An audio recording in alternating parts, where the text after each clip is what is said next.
دەتوان لەگەڵ ئەم حکوومەتەی ئێستای سووریا بە سەرۆکاتی ئەحمەد شەرا خۆیان بگونجێنن یاننا ئەگەر پاڵپشتی ئەمریکا نەما بەکوێگا دۆخکە لە چه ئاراستەی کاتوانین لی تێبگەین بە تایبەتیشکە تورکیا بە هەموو پێوەرەکانەوە دەستێوەردانێکی بەهێزی هەیە لە ناوخاکی سووریا و ئەکرێت وەکو هەڕەشێکی جددی بۆ سەر کورد لە ڕۆژاوی کوردستان سێر بکرێت. بەرنامەی ئەمڕۆ بە میوانداری زۆر بەڕێز کاکتور دشوار شرۆڤەکانی نێودەوڵەتی لە ستۆدیۆ لەگەڵمانە بێ و هەروها بەڕێز شێروان یوسف توێژەر و شرۆڤەکار لە قامیشلۆ گفتوگۆ لەسەر ئەو پرسانەی ئەمڕۆکەین. کاکتور زۆر بەخێر بێت. زۆر سپاس بۆ ئێوە سپاس بۆ کورسات و بۆ میوانداری. وڵا حەزەکەم ماوە سەرنجێکی گشتی ئەگەر هەبێت لەسەر ئێستای سووریا چوارچەوەی ئەو ناکۆکیانە و ئەو شەڕە چل ڕۆژی یەکە لە بین ئێران و ئەمریکا بەڕێوە چوو دواتر دێمە سەر وردەکاری. بێگومان سووریاش بەدەر نییە لەو گۆڕانکاریانەی کە بەسەر ناوچەکەیە دێت و هاتووەوە کاریگەری ئەو جەنگەی نێوان ئێران لەلایەک و ئەمریکا لەگەڵ ئیسرائیل لەلایەک بە شێوەیەکی ڕێژەیی وەکو چۆن تەسیری لە عێراق لە یەمەن لە لوبنان و لە سووریاش بە هەمان شێوە تا ڕادەیەک و بە شێوەیەکی ڕێژەیی بۆی هەبوو کاریگەری دانێت و یعنی ڕشکی ململانیەکان بگاتە ئەو وڵاتەش. زیاترەوە لە ئەو چەند لێدوان و تویتەی ترامپا دەرکەوت بەڕاستی لە ڕۆژانی پێشوو کە باسی لەوە کرد لە بری ئیسرائیل ئەحمەد شەرع ئەتوانێت با بڵێن لە مەسەلەی حیزب وڵای لوبنانیە بەشێ بێت لە ئەو ململانیەوە یەکلای کاتەوە.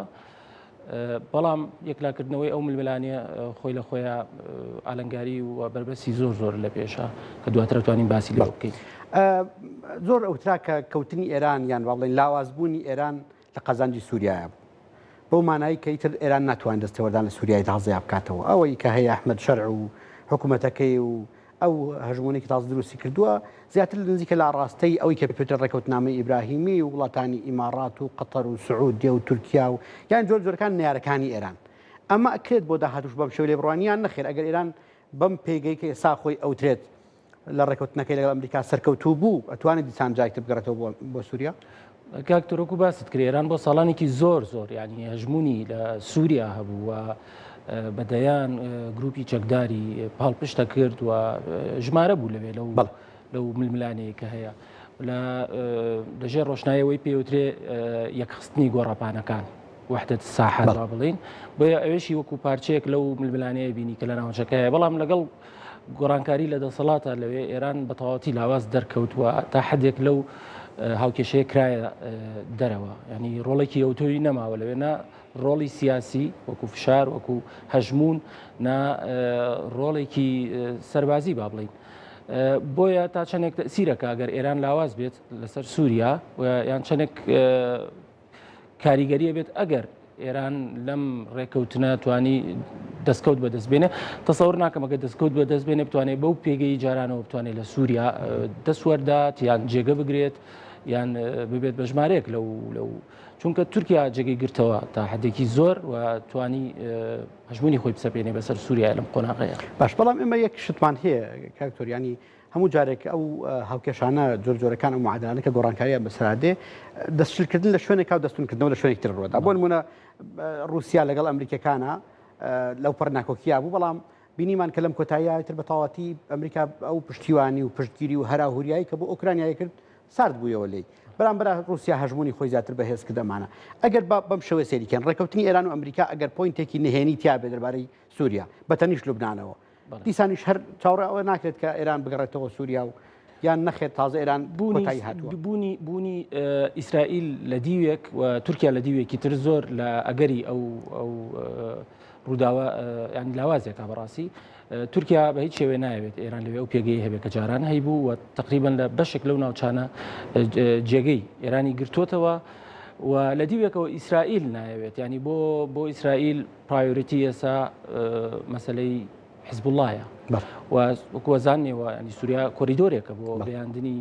هاوکاری و چاک بۆیە بوونی تورکیا و ئیسرائیل لە یەک کاتە لەو شوێنە زۆر ئەگەری ئەوە لاواز دەکات ئێران بتوانێت بەو هێزەوە دەسوەردام بکەوە جێگەی بگرێت لەوێ سەر لە نوێ. زۆر باشە پێگەی سووریا ئێستا گەروە وا سێری بکەین لەناو ڕۆژهەڵات ناوڕاستە. ئەکرێ بڵین لە چه ئاستێکایە بۆ نمونە لە حاڵەتی ئەوەی کە ئەو تا بۆ نمونە وەکو بەڕێز دوتت دۆناڵد ترامپ هەفتەی ڕابردوو دەربارەی دەستێوەدانەکانی لوبناان باسی لەوە کرد کە سووریا ئەمە یەکلای ئەکاتەوە ینی سووریا ئێستا پێگەکەی ئەوەندە بەهێزە کە بتوانێت ناوکی وڵاتانی تریژێک لای بکاتەوە یان هێشتا ئەوەیە وەکو بڵێ پەیام ناردنە وەک لە ڕووی جیۆپۆلیتیکیەوە بڵێ سووریا پێگەی بەهێزە بەڵام وەکو فاکت لەسەر زەویە تورکیا زۆر سووریا بەگورە زۆر گرفتی هەیە ینی گرفتەکانی لەو گەورەتر بتوانێت دەسوەردان لە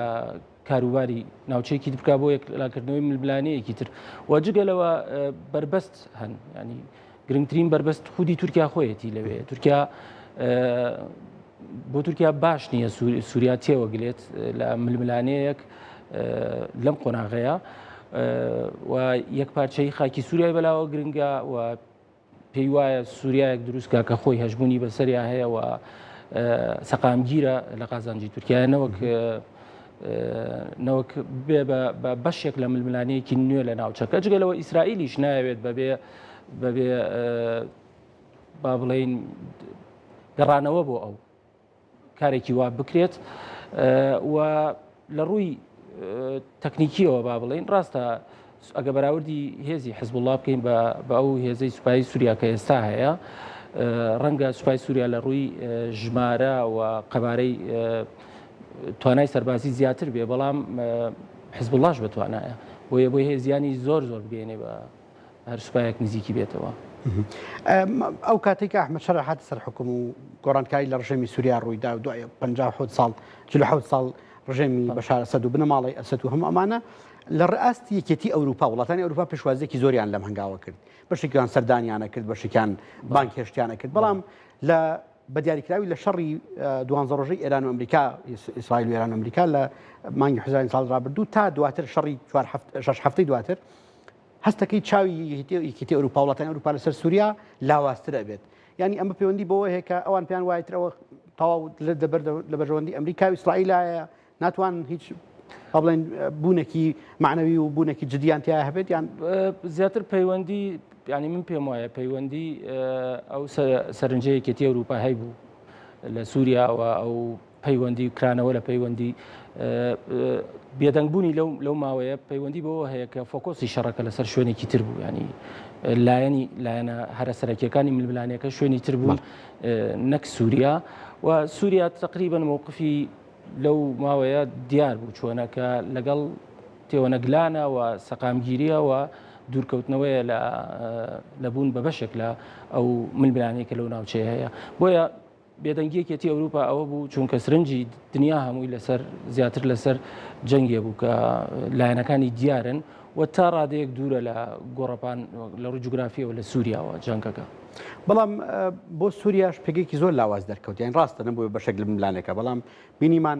لە هەموو وڵاتانی کە دەوروبەرا هەبوون زیاتر عێراق و سووریا بوونە شوێنێکە بەبێ سەروەری ئاسمانی مانەوە خاکیان بەکارهێنرا سەروەریەکان بەکارهێنرا بۆ لێدانی لە یەکتر ینی هەم ئێران بەکارهێنا هەم ئیسرائیلیش هەم باڵێن ئەمریکەکانیش هەردووکیان ئەم ینی ئەو دوو وڵاتە بە دیاریکراوی سووریا بەتایبەت نەیتوانی بەرژەوەندی خۆی بپارێزێ سەروەری خاکی بپارێزێ سەروەری ئاسمانەکەی بپارێزێ ئەمەش دیسان هەر لاوازی وڵاتەکە گەێنێ خۆی هەر لە ڕاستیە لاوازە ینی نەک نەویستی بێ یان بە لاواز دەرکەوت بێت چونکە خۆی لە حقیقەتە لاوازە لە ڕووی بۆ نمونە لە ڕووی ئابووریەوە گرفتی زۆری هەیە لە ڕووی ئاسکەریەوە ئێوە ئاگدارن مەسەلەن ئیسرائیل هەر یەکسەر دوای هاتنە دەسەڵاتی ئەم گروپە لە سووریا ژێرخانی سەربازی تەخت کرد ینی هیچی نییە تاوەکو بتوانێت ئاسمانی بپارێزێ ئەسڵەن بۆیە بێدەنگی هەڵبژار جۆرێ لە جۆرەکان و با بڵێن مووقفێکی ڕوون و ئاشکرای نەبوو لە جەنگەکە زۆر باشە بینە ناو خاکی سووریا جەنابەت وابزانام یەک دوو جار توێژینەوەشت لەسەرەوە کرد ڕێک دوو راپۆرت لەسەر نووسی ژمارێکی زۆر گروپی چەکداری هەبوو لە سووریا من پێم وایە بەجارێکی لە سیمپۆزیەمێکە بەشداریم کرد بەڕێز توێژینێکە تەبووتایە ئەم هەموو گروپانە چیان لێ هات چۆن توانەوە چۆن ئایا هەر ئێستاش ڕەشەی جدین بۆ سەر داهاتووی سووریا یان نەخێر متبوونێکە توانەوەیەکە لە ناو حکوومەتەکەی ئەحمەد شەرع ئەو کاتەی سووریا ینی دابش بوو بۆ چەند ناوچەیەک لەوێ حکوومەتی ئینقاز بەڕێوەیە بەڵ ئەوەی کە ئەحمەد شەرع لەوێ بۆ خۆی حکوومەتێکی لۆکاڵی دروست کرد بوو وزارەتی بوو بەڕێوەیە برد بەڵێ ناوچەیەکیان ئەوە سوپای کە پێوترا سوپای نیشتیمانی زیاترەوانە لەژێر هەژمون و سەرپەرشتی تورکیا کاریانە کردوە جگە لەو ناوچانەی ئەسەد و ناوچەکان کە کورد لەوێ باڵا دەست بوو تایە ئەو گروپانە لە هەردوو ینی لاکە هەردوو جوگرافیاکە چ ئەوەی حکوومەتی ئینقاز بەڕێوەیە برد ئەوە ئەوەی کە سوپیان پێ وترا سوپای نیشتیمانی سووریا جۆرەها گروپی چەکداریان سووریا دواتر ناوەکەی گۆڕا بۆ سوپای نیشتیمانی سووریا سوپای ئازاد بوو بەڵێ لە پێشووتر دەیان جۆر بگرە سەدان جۆر گروپی چەکداری تیا بوو هەندێک لە گروپانە تەواو جیهادی بوون ینی و بە شێوازێکی عمومی بیریانە کردەوە ینی سووریا تەنها وێزگەی بوو بۆ ئەوان لەوێەوە کە دەرفەت هەبوو یان لە خلافەت و لە بەڵێ سووریا ئەوەی ئێستا ئەگوزارێ ئەوەی بەڕێوەی ئەباوە ئەوەی پاڵپشتیە کات تقریبا ماوەتە سەر پاڵپشتێکی دەرەکی بەتەواوەتی یعنی وڵاتانی خەلیج بە دیاریکراوی قەتەر و سعودیا و تورکیا جۆرێک لە جۆرەکان دۆخەکەیان ڕێکخستەوە ئەو گروپانە ماون هەندێکیان تواونەتەوە هەندێکیان لە چوارچێوەی لیوا سەربازی و فەیلقەکانە ڕێکخراونەتەوە بەڵام ئەوە ناگەیەنێت کە ئەو فکریان ینی لەدەست داوە بەڵکو بەڵێ ترسناکن و بۆی هەیە بۆ داهاتوویەکی لەوا چ نزیکنا بۆ داهاتوویەکی دوور دیسان ترسی گەورە من لەسەر ڕۆژاوای کوردستان لە ماوەی ڕابردووە بینیمان بەتەنی شەڕەکانەوە هەمیشە هەڕەشەی جدی لەسەر ڕۆژاوای کوردستان هەبوو و چەند ڕۆژێک شەڕ و ناکۆکی زۆر تون لە نێوان گروپە جیاوازەکانی سووریا و ڕۆژاوای کوردستان بەڕێوە چوو بەداخەوە کۆمەڵێکە شەهید بوون کۆمەڵی ناوچە لە دەست دراوەی کە پێوترا ناوچەکان کوردیەکان و دوجار گەشتە سەر ڕێکەوتنێک جۆرەکان تێگەشتنێک لە بینی ڕۆژاوای کوردستان و دیمەشق هاتە ئاراوە چەند جارێک بەڕێز مەزلوم عەبدی سەردانی دیمەشقی کرد گفتوگۆ هەبوو مەرسومێکی نیشتیمانی دەرکرا هەموو ئەمانە ئێستا دۆخی ڕۆژاوای کوردستان چۆن ببینێ توێژەرێک یان شرۆڤەکارێک یان هاوڵاتی کورد ئەگەر بیەوێت وێنێکی دروستی ڕۆژاوای کوردستان ببینێت چۆن لی تێ بکەین تۆرەکۆ ئاگدارنەوە ینی پێش ئەم ڕووداوە گەورانە ینی کورد لەوێ تا ڕادێک سربەخۆ بوو سوپای هەموو شتێکی ینی خۆ بەڕێوەبەری بەڵام ئەوەی ڕوویدا بە تایبەتی پشتێکردنی ئیدارەکەی ترامپ یان ترامپ خۆی و جۆرێک لە تەفاهمات کە کراژێر بەژێر و تورکیا خاوەنی قسە بوو لەو تەفاهماتان ئەوەی ڕوویدا ئەو ڕووداوە ناخۆشانە بوو کوردیان گەڕایەوە بۆ قۆناغێکی زۆر لە پاش بەڵام ئێستا کورد لەوێ تەسەوڕەکەم زۆر بە ژیرانە مامەڵە لەگەڵ دۆخەکە ئەکات و هەوڵەدات خۆی بگونجێنێت لەگەڵ ئەو دۆخەنەوەیە و هەنگاوی باشی ناوە لەو ڕووەوە ینی بەبێ هەڵچوون هەوڵەدات ئەو برینانەی کە هەیەی سارەژی کاتەوە و خۆی بگونجێنێ با بڵین لەگەڵ ئەو دۆخەنەوەی کە ئێستا لەوێ ئەگوزارێ بەڵام بەشداری هەڵبژاردنەکان نەکرد بەڵێ بەشداری هەڵبژاردنەکانیان نەکرد بەڵام لە هەمان کاتە هاوتەریب لەگەڵ ئەوە لە ڕووی سەربازیەوە تا ئێستا باس لە 3-4 لیوا کرێ لە چوارچەوەی فەیلقی 6 ڕێکخراونەتەوە و پێما دوومانیە کە بێ موچەش لە دیمەشقەوە وەرەگرن ئەوە خۆی شتێکی باشە لە ڕووی ئارامیەکە بۆ دۆخەکە بەڵێ بۆ ئاسایش هێزەکانی ئاسایش دیسان لە پرۆسەیە ینی ڕێکە خرێتەوە و جگەلەوەش دانان بە زمانی کوردی خوێندن و گرنگ بوو و خوێندن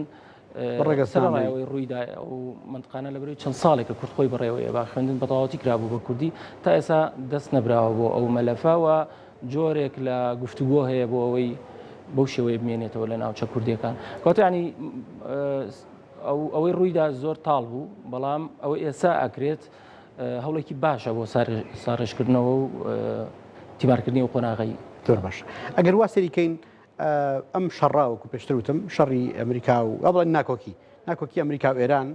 جۆرەکان درێژەی کێشا بەتەنیشت ئەو ئاگەر بەستەی کە هەیە و ئەو لێکتێگەشتنامەی کە هەیەوانە بەڵام تورکیا هەژمونی بەهێزتر بوو یان بە پێچەوانەوە دواتر دێمەسەرەوەی کە ئایا سووریا چەنددا بێتە مەترسی بۆ سەر داهاتوی تورکیا بەڵام حەزەکەمەوە بڵێم ئەگەر تورکیا وای دابرین کە لێکێک لە ئەگەرەکان بەهێزبوونی تورکیا بوو لە ناو خاکی سووریا بەتایبەت تورکیا ئەبێت هەڕەشە بۆ سەر ڕۆژاوای کوردستان یان جارێک ئەو تێگەشتنە لە بینی وەکو بەڕێز ڕۆژاوای کوردستان و دیمەشق هەیە ئەتوانێت جۆرەکان زامنی پاراستنی داهاتوێکی نەرمتر بێ بۆ ڕۆژاوای کوردستان بەڵێ وەکو ئاگدار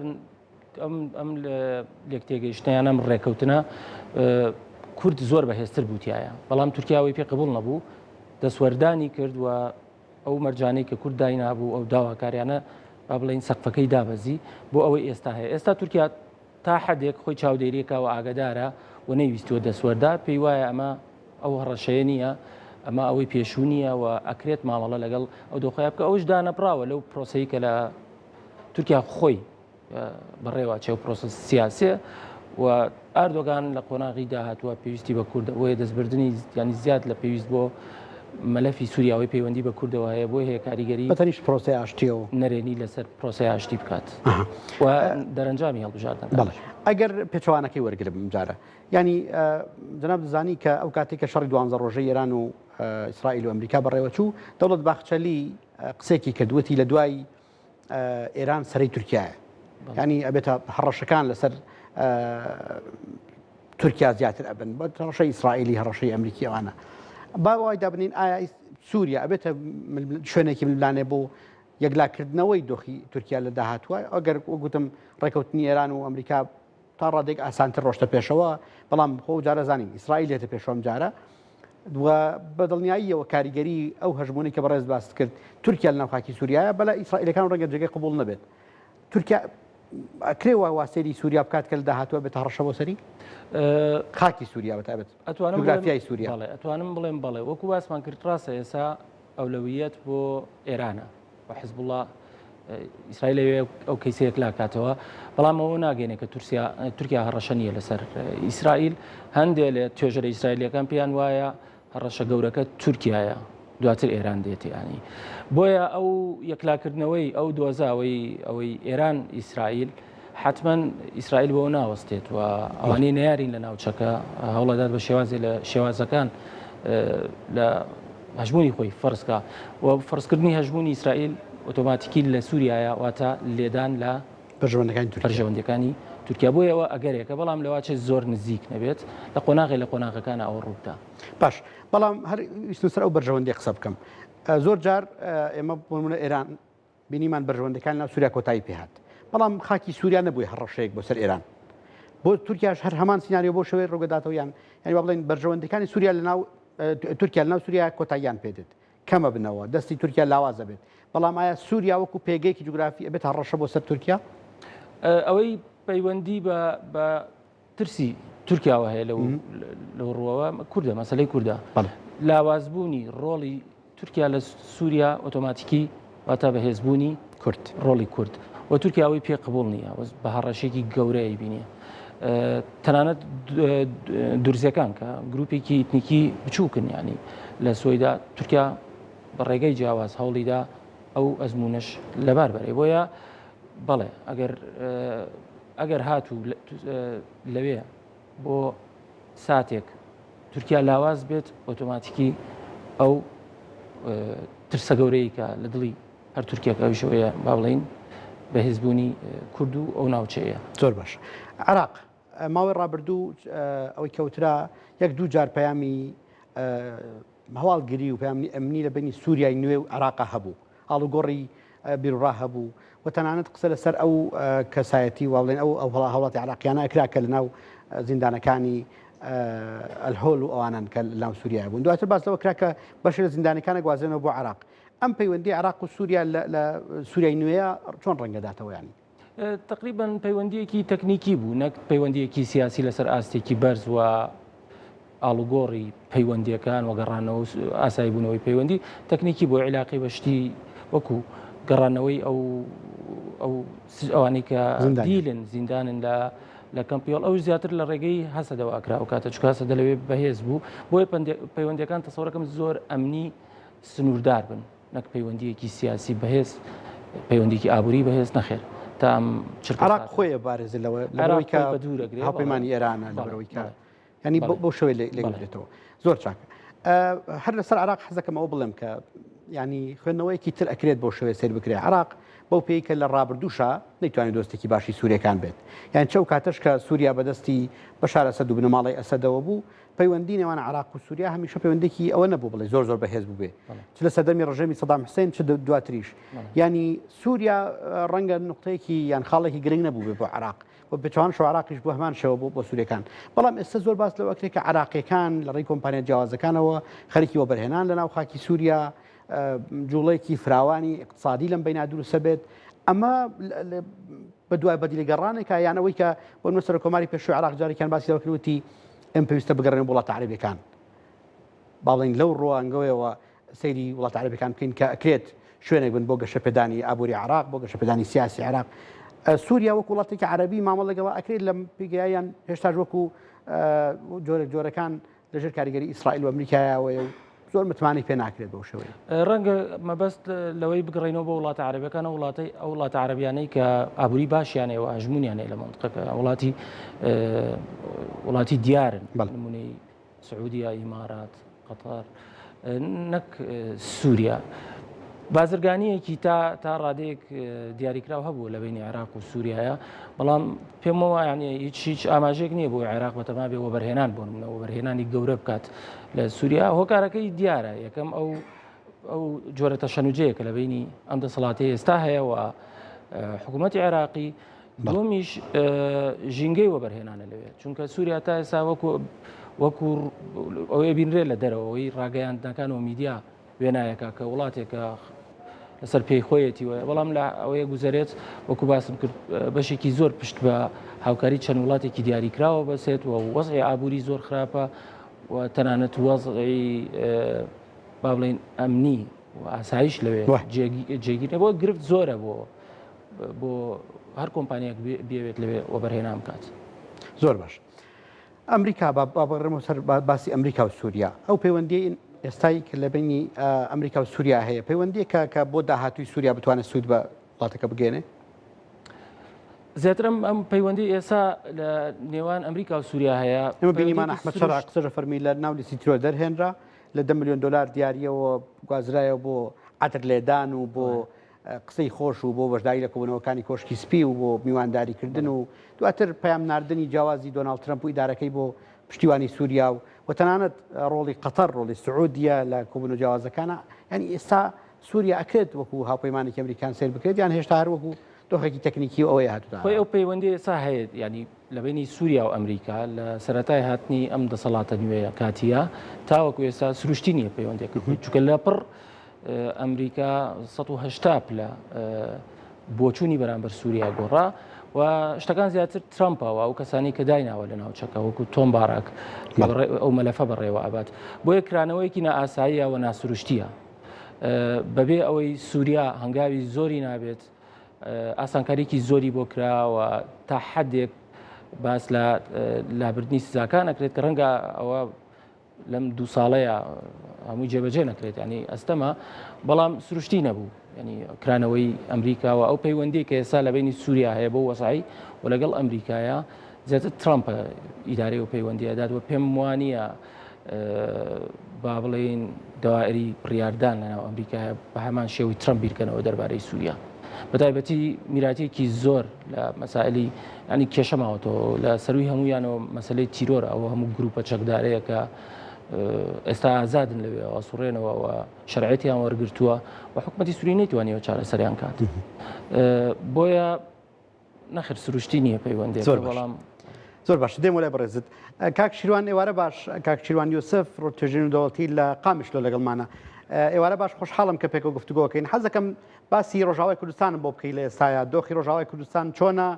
لە پاش ئەو شەڕ و ناکۆکیانەی کە ماوە ڕابردوو 6 هەفتە لە بینی ئەمریکا و ئیسرائیل لەگەڵ ئێرانە شەڕێکی ئەوە بەڕێوە چوو. دۆخی ڕۆژاوای کوردستان چۆنە، دۆخی سووریا ئێستا چۆن ئەخوێندنەوەیەوە؟ بەڵێ گەلک دۆر هەر هەبێت بەڕاستیش یانێ گۆرانکار لە کوردستان بن ئەوژی بن بە گوهارتنی هەرێمی ئەڤین دەقەم بە گوهارتن هەندێک کوریێتە بەروێژی بەحسا بکێت هەڵ ڕۆژاوای گۆرانکاریەکە گەلک مەزنایە و عالیە حکومەت کوردی بە لە بەرامبەر وێژی و بیستونە هەیە مەهایەکێ چێبوویژی هەندێک دەریە نو بخۆرا بکردن بتایبەت ژێ پشتی و مەرسوما سێزدەهانجە عالیە سەرک کۆماریە سووریە با دەرکەت و ڕێلپێشیە زمانی کوردی و چاندات بە هاتە بەکرد ناسنامەیەن کوردی بوو بۆ وڵاتیان بە دەرێ هاتە دانین هەندێک اتفاق دا عالیین لەشگەری و ئەمنیدا ئەولەکاریدا برێڤە چۆنجی گەیشتن سەری او نشان سرکفتن وکو چیروک اگه سرکفتن مرودگار بنا بک یعنی دا آیه قصر دا نهاسی لیوا چیبون لهره ما جزیره لیوا اکل هره ما کوبانه و هر وحال آلیه دنجی آلیه آسایی جیبا او چیبو یعنی هم آهنگی اک چیبو دنا برا هزین کردی و هزین حکومت سوری دا لا آلیه دنجی بگرا خلقی عفنه جی نشانه که خیره بو نشانه که سرکفتنه بو رکفتنا کودنا برا هزین سوریا دموکراتیک و حکومت سوریه ده هاتیه چکرن مرودگاره وان وکو اوه بنا بکه وکو چیروکن سرکفتنه خالن پوزیتیف بنا بکه و لسر آفا بکه جبو سبروجه بکه باش جبو هرمین کردی جبو گله کرد دوزا کرد ناسنامه کرد ده سوریه ده لبرانبر وینها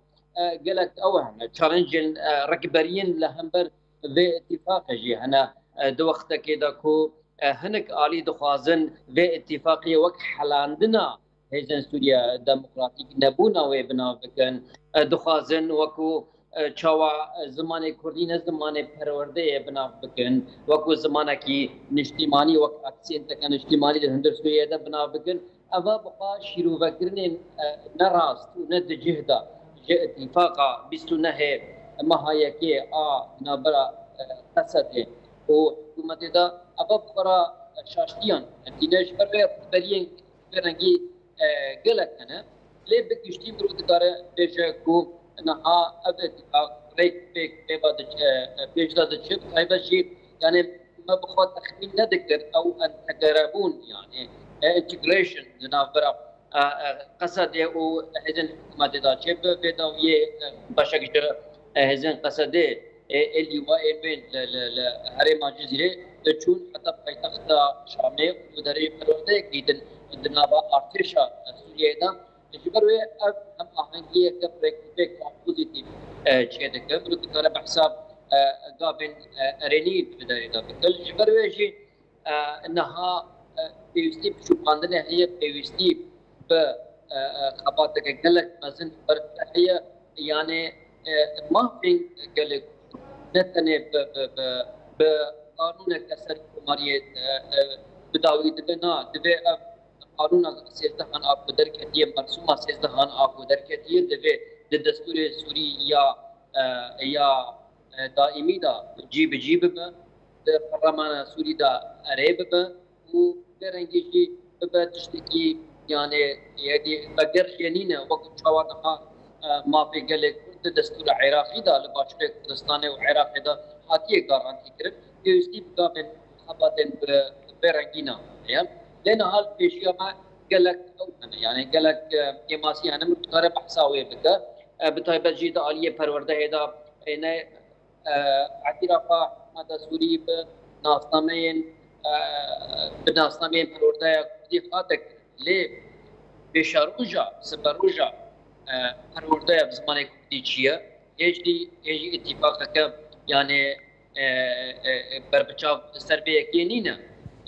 دا آليه ريبرنا هرمين كردي دا هنا اتفاقك زلال دبي دريدا نينا يعني قانونك شي زلال بكنينا دبي اب يك اتفاقك سياسي وعسكري دربك بقانون دسوريا دا بدستور دسوريا دا حتى كما في قلك بردورة أريكرن نكو باتفاقك عسكري وأمني نابرا قصده وحكومة سوريا بلكي أوقابك تمكيبو بشتي شرك حتى أو ماندن لا بل بإيدي شبر وشودا خباتك السياسي أبرفرا خباتك القانوني تكنوقراط برفرا ورا مشاندن جبوكو ما في قلك دستور سوري أدائمي دا ورا غارانتي كرن زۆر باشە کاک شیروان خەسەدا یان با بڵێن ڕۆژاوای کوردستان لە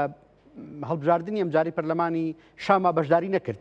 یعنی ئەومان بینی ئەمە بۆ هۆکارێک بۆ لاوازبوونی پێگەی کورد لە سووریا یان نەخێر هەنگاوێکی دروست بوو يعني براستيجي مثلا انا كردي ديالوغا نشتي سوريا هاتيه تشكرن حمو يعني سر اساس غلط سر اساس شاش هذا شكرن برلمان سوري شاواتشي سروكي سوريا يا احمد الشجاع كوميتاك افاكر شكوكو اف كسنا سرپرشتيا افاكرنا يعني دماز عندنا برلمان سوري بكر افيك كوميتاي چون کسن هالبجارتن وانين مثل هالبجارتن يعني هالبجارتن بالدائرين بجوب ده هذا الشكل نب بجدار بونا جروب نتاره بيش برلمان كجلا عربي بيش مجلس الشعب لا برلمان لا انجوم اگر انجمنا قال او تقدان جالي قلب حمو ليه بلي ابا وكو تعيين وقت اختيار جاليه حكومه ده جاليه سلوك سوريا تنبا وش دربي كوميتيا هالبشارتنه بخوا جاليه سوريا با هذا ديار كلن درخوه ده حقيقي كرسي او شخصي ديار برواجي يعني الميكانيزما يا ودا اساس ماشي ده اليه دنا ام بيجن حتى قدر تعيين كرن قالوا تشخاص كرسي تشخاص النرتي ده افيك مثلا دبجه ده هرما جزيره ده وحفت كسر ياجي يازده كسر ده هرما كوبا ده سي كسر ده عقيده سي كسر هجمار حميان دبج خاص ده دورا فاصله قبل نرتيا قالك هناك تبان دورا وبي نرتيا قالك برلمان سوريا نينا هجمار كردان ايرو د سوريا ده صدي 20 زياده صدي 20 دبي خاص من من اگر هجمار كردان صدي 20 د سوريا ده هجمار كردان دبي هريكه جسو بيج تشيل كرسي جبركو د 20 كرسي هاتن ديار كلن د برلمان جبرويجي اب هجمارة فاصلها هجمارة كستيبوليكا ونهاتي جبرويجي بيادة بارتيا يكيديا دام بارتيا غلق بارتيا لا انجريبلي يعني انزيتي ويجي هناك بارتيا دل بويكوت ونجو بجدار نبون قد بو حتى بجدار ببن ابيك ما في ما garanti neke di Parlamena Sûrî de li beraber vê encûmena niştimanî enek kesejî çû li gel Erebên herêmê hinek xelkê herêmê li hev kirin li gel ên nêzîkê hikûmetê û bejdar bûn hin kes ji enek kesê bejdarî vê Parlamena Sûrî hikûmeta Sûrî bûn xwe ê hevînê hekû bi teyîn hatin kirin yani enek kesê di ber de bejdar bû ev yek helwesta Kurdan ضعيف ترك يان حكو بشدار ببانا انا كسي جيت نبدا بيد جنبدا يان حكو بشدار تبوبانا انا كسي جيت نبدا بيد جبرويك دي سكارا كدن اكثر شابونا د بشدار بون بشدار بون تا مخرا ثلاثيا دبكو جالي كده بيد راس با هو حتى بشدار ببا ما في ما في قالك نه جارانتي كده بلا كده انا كسي دبجه دبي سياسة قاف بقافة حتى كرسية كي بستينت دبي أم بستينت وبشلا دعوة زيادة تربك دبي سياسة بفيرنجي نيرين بفيرنجي جي أنا أجل قالوية كي تبي كيماسيين تبي غلطين أبدأ بينا كنا هنجي انتجريشن تنابرا خاصة ده حكومة ده عليا عسكرية ده شيء بويا عليا أصايشو او نکریا گشتیا سوریه دا چه بویا گلک سال تین خدمت گزاری دا چه بونه دبی پیده از باور یعنی دبی او نکربا بویکوت نکربا حتی دو کرسی بان حتی سه کرسی بان دبی بدست وخست بان واز باور اگر کل حفظنك نابرا انا كسي خوب پیده دا عموقا آلیه دن این کردی دا دبی برلمان دا واجبو برلمان کردی یعنی وی حتی پاستا کرسیازی دا ترجی بدست وخستبانا ام تشتكي بلكي باندورا ويد قرار برلماندانين لبري هريكي حضورة كدا تشعبي دا شيء تقاربون تبلها بيشي بكن دعالية سياسي دا مجادلة بكن دنگي كردان بلند بكن لو دريد تقاري بويكوت بكيت لو دريد تقاري دنگي خو بلند بكن فايدة شامل ليه بلي تلبدري هريما كردية جخو بخورة بجاز من بويكوت چه باندور دولت سعودی چه باندورک نب جبروی که جی دبیت باشدار بابا حتی تکیم بستاندا جیت بستاندا تبچت حمل هویه سیاسی در شامی دار شکل خرابی سیاسی در شامی دار شکل منو دست قل ماسه انت قلت با تکیم دبله تم دربی دبل کس تگهدار ناک یعنی نری خباتك بنرينك قالك تقولي دولة سوري ارتباط وركرن وزمين ورك ابتم ايبج ابتكو اساس فكرنا حموس بسردا زۆر باشە کاک شیروان دەنگت تۆزە کێشەیەکی تەکنیکی تایە مەگەر تۆزە هاوکاریمان بکەی دەنگت کێشێکی تەکنیکی تایە باشی ناگات لای من ئەگەر ڕێ بۆ لای بەڕێزە تا و کێشە تەکنیکە چارەسەر بێت کاک تو دژوار باسمان لە سووریا کرد ئێستا پێشتر ڕۆژاوای کوردستان لە ماوەی 5 ساڵ ڕابردووە بە دیارکراوی دوای ئەوەی کە پێوترا بەهاری عەربی 2011 تا 2024 و 25 وەکو شەوازی کانتۆنێک کە لەناو خۆیان ئیشەکەت بۆ دەرەوەژە بە هەمان شەو پەیوەندێکی دەوڵەتی باشی دروست کرده بوو لە ئەمریکا نوێنەرایەتی هەبوو لە وڵاتانی ئەوروپا نوێنەرایەتی هەبوو لە وڵاتانی تریش هەبوو ئێستا با بڵین لە ڕووی یاسایی و دەستوریەوە بەجیا لە ڕووی سیاسیشەوە بەجیا ئەگەر بیاوێت پەیوەندی لەگەڵ دەرەوەی دروستکات ئەبێت چوارچەوەی سووریا بێت یان ئەتوانێت درێژە بەو پەیوەندیانەی خۆی بدات زۆر ئالۆزە ینی دیمەنەکە زۆر ئالۆزە ئێستا ناتوانێت بەو شێوازەی پێشووتر پەیوەندی دروستکە بەڵام ئەو معنایەوە نییە سووریا وڵاتێک بێت دستور حکومیەکەوە یاسا هەیە بەڵام گرفتیان بۆ دروست بۆ ئێستا ئەو توانایی جاران هەیان بوو ئەو پێگەی هەیان بوو ئێستا ئەوەیان نییە لە ڕووی سیاسیەوە هیچ مانعێک نییە بۆی پەیوەندی دروستکەن و پەیوەندی بگرن لەگەڵ وڵاتانی دنیا لەگەڵ ئەوروپا وەکو حزبێکی سیاسی بۆ لە سووریایە ماوەیەک حکومیان کردووە لە ناوچەیەک لە سووریا بەڵام وەکو دەستوری ئێستا سووریا دەستوری نییە ئێستا وەرەقەیەکی دەستوری هەیەەوە بۆ ماوەیەکی کاتی دانراوە بۆ ئەمان ئەگەر سەری بەندەکانیشی کە ئەمان لایەن نەداوە لە هیچ بەندێ لەو بەندانە ئەگەر جۆرە لە جۆرەکان پەیوەندیان بێنێ وەجگە لەوە جارێت دۆخی ناوچەکە ئەوەی پێوترێت تەزبیع ئاسایکردنەوە ڕووی نەداوەکو خۆی ئەنی هەموو شتێک کۆتایی ناتوە تاوەکو بڵێن ئێستا تۆ بۆت نییە پەیوەندی دەبێت واتە پەیەدەوەکو حزبی سیاسی بەدەیان حزب پارتی سیاسی کە ماون لەوێ چالاکن و تەنانەت هەسە دەشماوە چونکە تاوەکو بە تەواوەتی دواچەکدار تێکەڵ نەکرێت لەگەڵ هێزی سووریایە واتە ئەو پرۆسەیە بە فەرمی کۆتایی پێ نەهاتووە و چارەسەر نەکراوە زۆر باش ئەوەی کە ئێستا بۆکو ئەولەویەتە سەیری بکەین ڕۆژاوای کوردستان ئەبێت چی بکات چۆن هەنگاوی داهاتوی هەڵبگرێت لەناو مامعەیە ئەم گۆڕانکاریە گەورانی ڕۆژات ناوەڕاستە ئەوەی کە بێت ڕێکەوتنی ئیبراهیم لەلایەک ڕۆژات ناوەڕاستی گەورە لەلایەک شەڕ و ناکۆکی ئەمریکا و ئیسرائیل و ئێران لەلایەک ئەوە تا لوبنان ئاگریتایە سووریا چی بکات ڕۆژاوای کوردستان چی بکات لە ئێستاە پێم وایە ئەم ڕێڕەوە ئەم مەسارەی ئێستا گرتویانەتە بەر هەرە باشترینە چکاکرێت لەمە خراپتر بێ ئەمە ئێستا گرتویانەتە بەر هەوڵدان بۆ جێبەجێکردنی ئەو ڕێکەوتنەی کە هەیە و جۆرێک لە خۆ گونجاندنە لەگەڵ ئەو دۆخە نوێی ئێستا لە سووریا هەیە واتە تێکەڵکردنی هێزەکانیان بەڵام بە شێوازێک جۆرێ لە تایبەتمەندی و خصوصیەتی ئەو هێزانە پارێزراو بێت زانکردنی خوێندن بە زمانی کوردی لە ناوچە کوردیەکان و هێشتنەوەی زانکۆکان و ڕۆڵی سیاسی تەنانەت لە دیمەشقش چونکە بۆ هەیە ئەمە قۆناغێکی ڕاگوزار بێ ئێستا تێپەڕێ لە سووریا بۆیە ئەمە هەرە باشترینیانە ئەکرێت لە بری ئەمە کێشەکان بێڵنەوە ئەنی نا شەڕ نە ئاشتی کە ئەوە لەوە ناچێ باش بێ و لەوەش خراپتر گەڕانەوەیە بۆ شەڕ و ململانەیە کە ڕەنگە قازانجی کورد نەبێ تەسەورەکەمەوەی کە نێسا باشترینە ئێمە لە هەر چوار پارچەی کوردستان تا ڕادێکی زۆرتوان بڵێم جۆرەها جۆری سیاستمان تاقی کردوێتەوە یعنی بۆ منە لە باشووری کوردستانەوە تا بۆ خۆمان سیاسەتەکەین بەشێکی لە پرۆسی سیاسی لە عێراقا سەرۆکۆمارمان هەیە وەزارەتی جیاوازمان هەیە بۆ خۆمان حکوومەتێکمان دروست کردووە لە باکوور بە هەمان شەو بەشدارێکی سیاسی زۆر هەبوو هەدەپە و ڕێکخراوە جیاوازی کوردەکان لەوێ بەشدارێکی کارایان هەبوو لە پەرلەمانە دەنگیان هێنا و چون ناوانم بەتەنیشتی ئەمەوە لە ڕۆژهەڵاتی کوردستان دۆخی تۆزە جیاوازە کورد لە ڕۆژهەڵاتی کوردستان زیاتر بەشدارێکی سیاسەتی کللتوری هەیە بۆ سووریا ڕۆژاوی کوردستان لە داهاتووە کە بینیمان 5 ساڵ سیاست و خەبات و چەکداری و ئەمانە لە قۆناغی داهاتووە سیاستی کللتوری ئەتوانێت